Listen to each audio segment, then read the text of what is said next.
एक वक्त था जब नेपाल दुनिया का इकलौता हिंदू राष्ट्र था और वो वक्त ज्यादा पुराना भी नहीं। साल 2008 से पहले तक नेपाल सिर्फ हिंदू राष्ट्र ही नहीं था बल्कि वहां राजशाही थी। लेकिन 2008 में यहां माओवादी क्रांति हुई जिसमें राजशाही को खत्म किया गया और लोकतंत्र की बहाली हुई। लोकतांत्रिक व्यवस्था आने के साथ ही नेपाल हिंदू राष्ट्र भी न रहा। इस बात के 16-17 साल हो गए, लेकिन अब अचानक एक बार नेपाल की सड़कों पर राजशाही के समर्थन में लोगों की भारी भीड़ जुट रही है। नेपाल के पूर्व राजा ज्ञानेंद्र शाह का जोरदार स्वागत हो रहा है। राजा वापस लाओ, देश बचाओ, हमें राजशाही चाहिए और राजा के लिए शाही महल खाली करो जैसे नारों की गूंज पूरे नेपाल में सुनाई दे रही है। तो बड़ा सवाल यह है कि जिस राजा को हटाने के लिए 2006 में बड़े पैमाने पर सड़कों पर विरोध प्रदर्शन हुए थे, अब फिर से उसी राजा को दोबारा वापस लाने के लिए नेपाल में प्रदर्शन क्यों हो रहा है? हम आगे बढ़े उससे पहले थोड़ी सी जानकारी देने के लिए आपको करीब 19 साल पीछे लिए चलते हैं।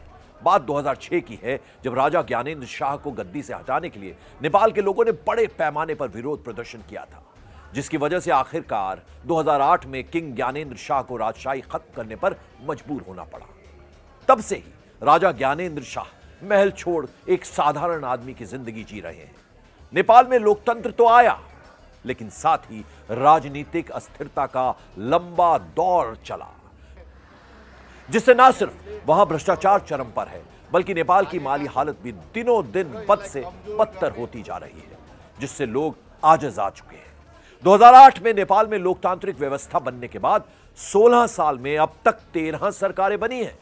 नेपाल में 240 सालों तक हिंदू राजशाही व्यवस्था थी, लेकिन 16-17 साल में ही लोकतांत्रिक व्यवस्था से लोग तंग आ चुके हैं। अलग अलग दलों की सरकारें बनी, लेकिन नेपाल में कुछ भी ठीक नहीं चल रहा है। ऐसे में अब नेपाल के लोगों को अपने पूर्व राजा में ही उम्मीद की किरण दिखाई दे रही है। हालांकि मौजूदा प्रधानमंत्री केपी शर्मा ओली का कहना है कि कुछ लोग बेशक राजशाही की बहाली की मांग कर रहे हैं, लेकिन अब इसकी कोई संभावना नहीं है।